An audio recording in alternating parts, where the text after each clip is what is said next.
Good evening, darlings. So we have a bit of a difficult subject tonight. So if you're looking for something light, you just want to turn this off because this is going to get into some things that I don't normally like to discuss and that are very difficult for me to sort of get into. So I apologize that we're going to go down a serious, possibly very depressing route tonight.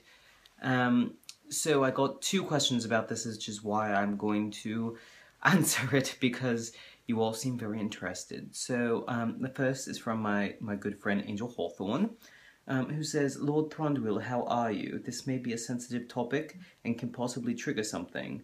What was your late father Oropher like, and your relationship with him?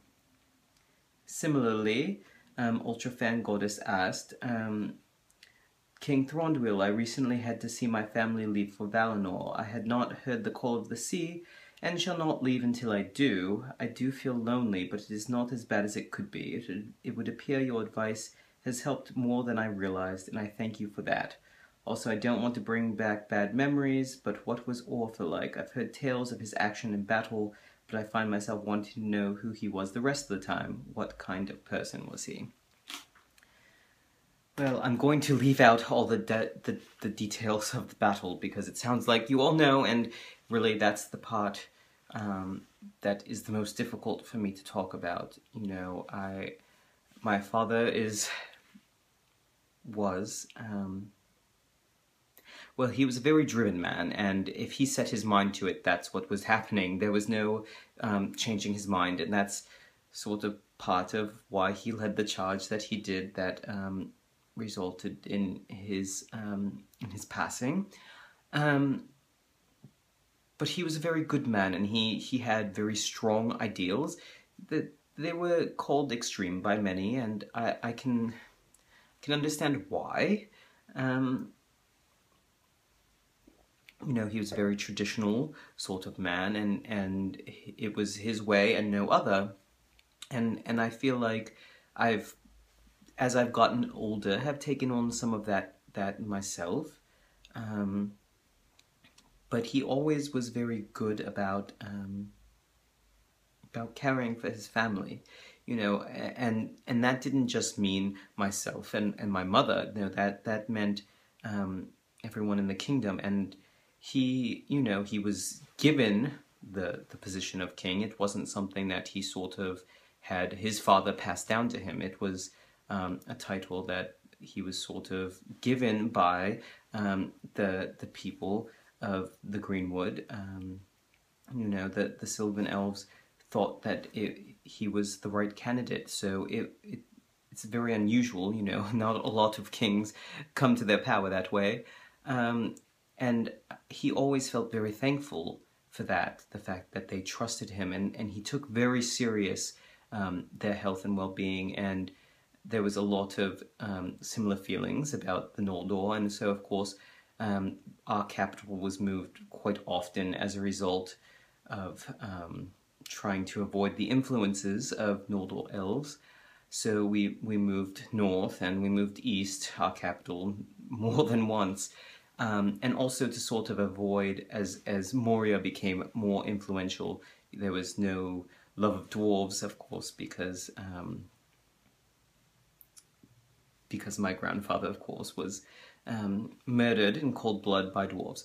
So it's just one of those things, you know. He wanted to keep everyone safe, and found that the influences of the outside world were just too harmful to bear, and so he made a kingdom of peace, despite the fact that there was all sorts of terrible things going on all over the place. And I really wanted to keep that dream of his alive, which is why I've continued for so many years to try to have a more insular sort of kingdom. Now it's sort of impossible at this point, you know.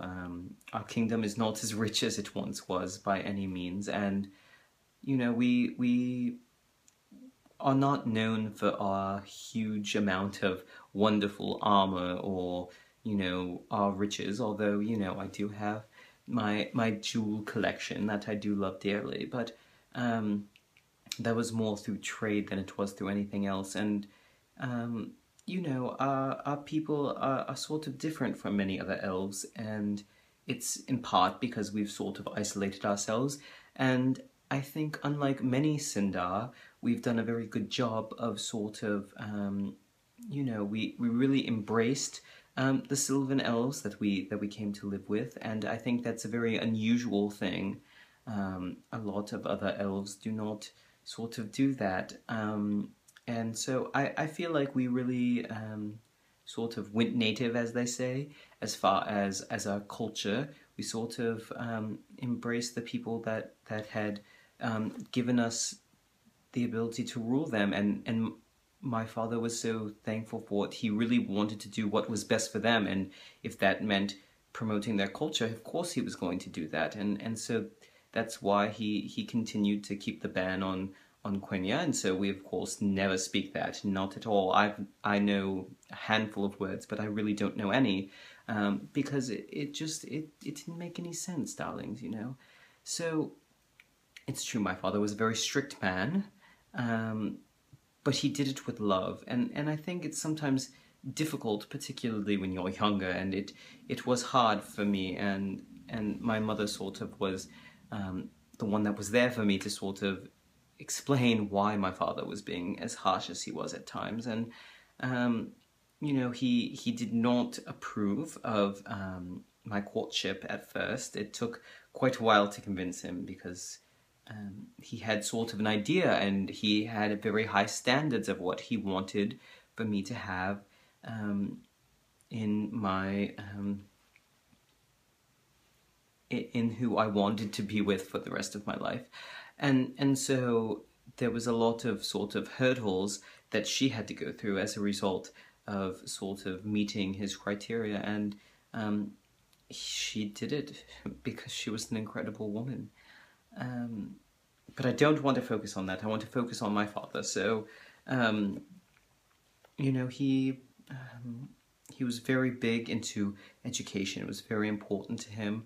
You know, and I try to continue that, making sure that everyone is literate in our kingdom, and also that, you know, everyone has all the things that they need. We are much more sort of a sharing community. It's not like we're sort of a socialist kingdom or something like that. You know, we do have a ruling class, but there's a lot more of sort of helping people who are less fortunate than you, and my father was always very big into that. And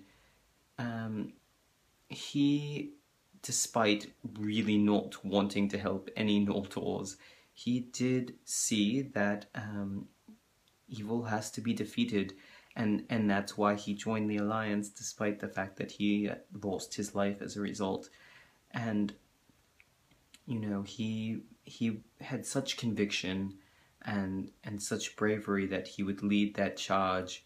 You know, a lot of people said it was foolish, but I know so much better, darling. And you know, the people that aren't there, they just don't know what it was like. They don't know what it felt like standing there on that battlefield.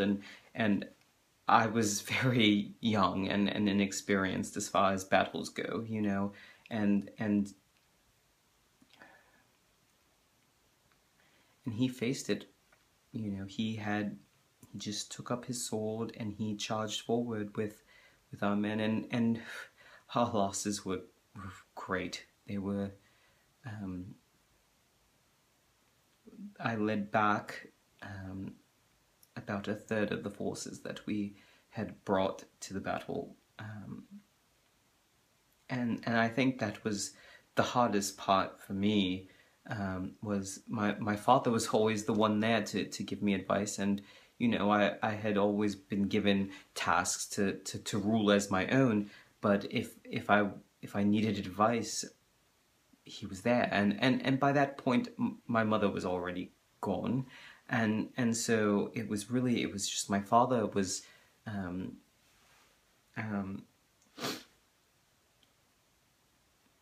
well, he was sort of my rock, I suppose you could say. He was the roots of my being, and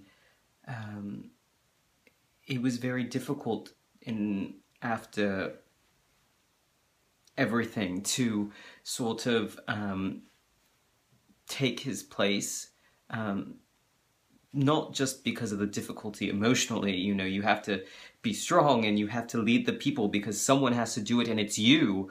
And that's what I was raised for. I knew that, but it felt like I was a lesser king taking that role on. You know, I had fear. I hesitated during that charge, and as a result, I wasn't by his side. I was a little further back with another detachment of men, and I'm not saying that if I had been where I should have been, that he would have survived, or that I wouldn't have perished. I can't predict that, but you know, I have a lot of sort of regret's not even the right word, although there's plenty of that too. But you know, my father loved music so much, and feasts was such a big part of our culture, and that's part of why I've embraced it so very much. And he threw huge celebrations, and he would use not just the treasury but his own funds for it, because he thought it was so important to keep your culture and your history alive. And he really wanted for me and for other children out there to be able to have that. It was it's very important to him. And so I'll always remember how he used to laugh, and how much he enjoyed singing. And I have to stop, darlings. I'm really trying here, but if I keep going, no, I'm trying to work through this. I really am. But for tonight, for now, I have to stop. So thank you for your questions, and we'll talk again soon, darlings. Ta-ta.